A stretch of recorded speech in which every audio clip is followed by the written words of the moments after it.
Azərbaycanda iyunun 20-sinə gözlənilən hava proqnozu açıqlanıb. Ekologiya və Təbii Sərvətlər Nazirliyinin Milli Hidrometeorologiya Xidmətindən verilən məlumata görə sabah Bakıda və Abşeron yarımadasında hava şəraitinin dəyişkən buludlu olacağı, əsasən yağmursuz keçəcəyi gözlənilir. Mülayim cənub-şərq küləyi əsəcək. Havanın temperaturu gecə 19-22 dərəcə, gündüz 26-31 dərəcə isti olacaq. Atmosfer təzyiqi 760 mm civə sütunundan 757 mm civə sütununa enəcək. Nisbi rütubət gecə 70-75, gündüz 60-65% təşkil edəcək.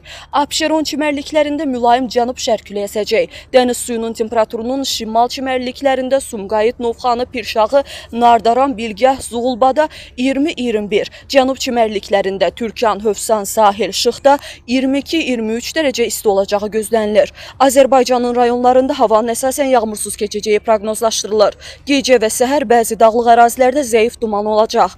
Mülayim şərq küləyi əsəcək. Havanın temperaturu 18-23, gündüz 30-35, dağlarda gecə 5-10, gündüz 13-18 dərəcə isti olacaq.